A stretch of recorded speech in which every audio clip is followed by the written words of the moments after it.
United States of America, we have always used new technology to conduct reconnaissance first, and we figure out something else to do with it. Don't take me at my word. Look at the facts here.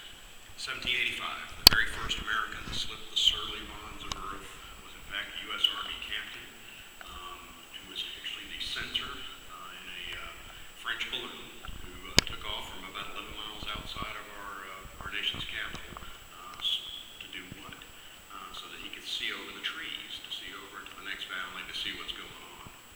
As you well know, we Americans did invent the aircraft, and in 1908, when the U.S. War Department bought the first heavier-than-air aircraft for the United States of America, the United States Army Signal Corps, why did we buy it?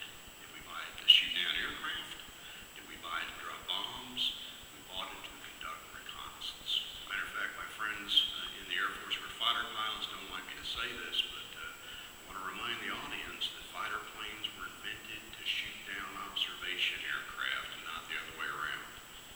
So, our Secretary is fond of saying the Air Force fights in airspace and cyberspace. Well, cyberspace was the next one up, and what you see here is a picture of the Colossus computer. Now, we're always consistently in a fight with our British colleagues over who invented the first computer. I'm going to stick with the Colossus computer, which was a U.S. computer. Now, the cover story for this computer, and as you well know, a cover story is a very, very polite term for a bold-faced lie, but the cover story for the Colossus was that it was used to calculate artillery trajectories. What we really did with the first computer, and both the British and American first computers were used to crack codes, break enemy codes, not to make codes. So the very first time we invented the computer, we invented it for intelligence, surveillance, and reconnaissance. Truth in advertising. This is where my argument starts to come apart slightly. 1958, first U.S. satellite, Explorer 1, goes into orbit. It actually was kind of a Sputnik. It orbited the Earth and bleeped and whatnot. The second series of satellites that went up were the United States Navy grabbed satellites. They were designed to collect electronic intelligence. As a matter of fact, a couple of the grab satellites are still in orbit.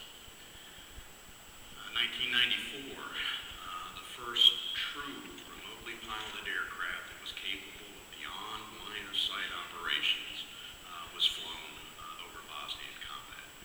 Why did we fly it? We flew it to collect intelligence, surveillance, and reconnaissance. As we come into the 21st century, I'm going to cover this in much more depth, but the very first weapon system the United States invented to do distributed operations was set up first to do intelligence, surveillance, and reconnaissance. So it's not unusual in the United States when we invent a new technology, particularly when it's aerospace technology,